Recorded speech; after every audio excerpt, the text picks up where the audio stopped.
Welcome back, everyone. In this video, we're going to be talking about the instance settings on our foliage types. What am I talking about here? Well, back here in our foliage tab, I've currently got my foliage type bush selected, and down below I can see our various settings for our foliage type bush, including the painting settings, which we've talked about, the placement settings that we've talked about, and down below this are the instance settings. Now, we're going to be talking mainly about cull distance and the shadow options here, but I wanted to point out that not only do we have these settings available here in our foliage list, but also if I was to select our foliage type itself, our foliage type bush, you double click on that. Here in your foliage type settings, you can see those instance settings here as well. And just like we did in the last video, if you change this in one area and hit enter, you will change it in the other area. So let's get right to it. What are we going to be exploring here first? Well, in our instance settings, we're going to be exploring this cull distance settings. Now, the cull distance is the distance at which instances will disappear, thus helping to improve your game's performance. So we're going to test this out by, firstly, placing some bushes into our landscape here. I'm currently in single instance mode, so let me get out of that. And with the brush size set to be 1000, my paint density here of 1.0, let me set my painting density, I'll set that down to, I don't know, 10.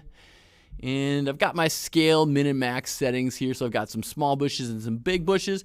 And let me go ahead and place a few bushes out here. So left click, bush, bush, bush, bush, bush, and there we go.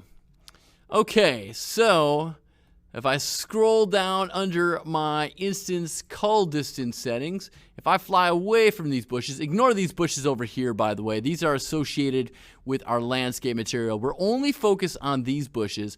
If I fly away, those bushes pretty much stay there the whole time, but we can influence at what distance they begin to disappear. Now note, to start with, only the max cull distance param, this one right here, is going to work. At this distance, foliage will instantly disappear. So let me set this to be a distance of, say, I'm going to fly in close here. I'm going to say 3,000. Now I press enter there, and you see a bunch of my foliage disappeared instantly. That's because I was 3,000 units away from a lot of my bushes there, not all of them. And so as we get 3,000 Unreal units away from those, they instantly disappear. Actually, let me set that up to something like 10,000. That's going to be a little bit more reasonable. So now, as I fly away from it, once I get 10,000 Unreal units away, those instantly disappear. Now, what about this minimum setting? How do we get that to work? Well, in order to make the minimum cull distance work and to make these fade away, we have to set up the material for our mesh, in this case our bush, with a per instance fade amount node, and then multiply that by the alpha value of a diffuse texture to make this work appropriately. So what do I mean by all that? Well, we'll step through this process. And I chose the bush here because it is one of the simpler foliage types and the easiest one to do this for. So if you double click on your bush here, that'll open up your bush foliage type. Then within here, we want to find our mesh. So click right here to browse to your bush, and then double click on your static mesh bush. That'll open up this asset, and when we are within our static mesh editor here, you will find the material associated with your bush right over here by clicking on this magnifying glass icon. And then we want to double click on this M_bush asset to open up the material associated with our bush. So all this to make it so that we can set up our cull distance to respect that minimum value there. That's this one right back here. So we've got to set up this material in such a way. So how do we do this? Well, the first thing we need to add is we need to add a node in here called a per instance fade amount node. So if we right click in some empty space, let me just create a little bit more room here. Right click and type in per instance, you'll find a per instance fade amount node. So we're going to add this. And again, this course is totally not about the material editor, but in order to help show off this particular parameter, this is kind of necessary to do. Okay, I'm going to move this normal texture sample down here to give us a little space. And out of the A value, that is the alpha value of our bush texture sample, I'm going to drag out a wire and then type in multiply. We got math multiply. That's going to be plugged into the A value. We're going to take this per instance fade amount, plug this into the B value. And the output of this, we are going to plug this into opacity mask so that our setup looks like this. With this done, we can go ahead and save. And once that is saved, we can now set in a minimum value for our foliage type. And this will make it so that instead of those foliage types just popping away, they will fade away. So let me come back here into our main editor, and I'm going to set a cull distance minimum to be, let's go 5,000. Actually, you know what? I'm going to set the min to be 10,000.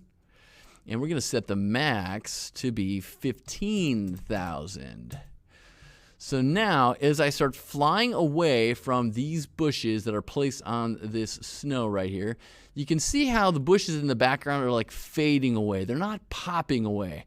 That's a much nicer look. So if you want your various foliage types to be fading away as opposed to hard popping away, and I can get that hard popping again if I set the min to be the same as the max. Now when I fly away, that's the hard popping. But to get that smooth transition, you got to set up your material in such a way, I'll set that to be a minimum of 5,000, where it will fade away. And again, just to show off that material, here was our setup. We had to do the per instance fade amount.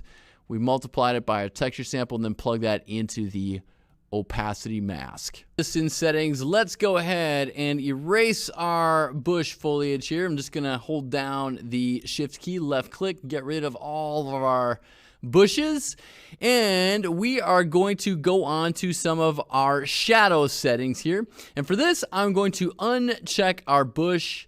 I'm going to check our rock, then select our rock so I can be working with the instance settings of our rock. And I'm going to place a single instance of our rock out here. So I'm going to check single instance mode, and I'm going to want to make this pretty big. So I'm going to come under the rock paint settings. The scale X, I'm going to set to be a minimum of 10. That's going to set the maximum to 10 as well. And let's find a good place for our rock here. I'll left click right about, boom, there. So we got a ginormous rock. Okay, and we got a little bit of a shadow there as well. Perfect. All right, let's come under our rock instance settings, and we've got this cast shadow option. Currently, it is checked on. We see a shadow out there. If I check this off, we do not see a shadow. That is simple enough. Now you can see that when I turn this on, we have these other 4 parameters here that turn on. So this is kind of like your master switch here. If this is on, you have access to all of these options. If you have this off, you don't have access to all of these options. Okay, so now we're going to try playing around with a few of these different checkboxes just to show what they do. Firstly, I'm going to turn my shadow back on here by checking that box. And now I'm going to jump out of our foliage mode here just momentarily because I want to add another directional light, and you'll see why in just a moment. So we're going to come back to placement mode. Let's come under our lights panel, and we're going to find a directional light. Yes, you can have multiples of these out in your level.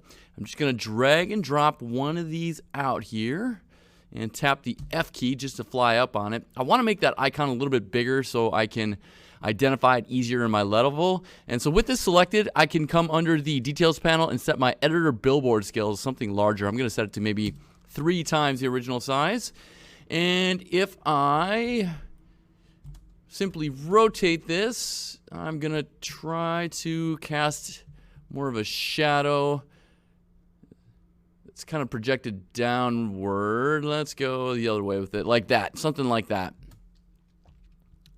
Okay, now you can sort of see two shadows being cast here, but we'll talk about what that is in just a little bit, or rather show what that is in just a little bit. The reason we have two shadows going right now is because we technically have two directional lights in our level. The one that we just added is causing this where it says preview shadow right here, and the one from our actual sunlight way up there, with which our other directional light is associated with, is casting that shadow out here. Okay, so we got that directional light actor out here. Again, it doesn't really matter where you place this. It's all about the angle at which you place it at. We're now going to build our lighting. So come under your build button up here, and if you click this little checkbox right next to it, you've got this option to build lighting only. Go ahead and do that. That'll take a little bit of time, and I will join you when this is finished.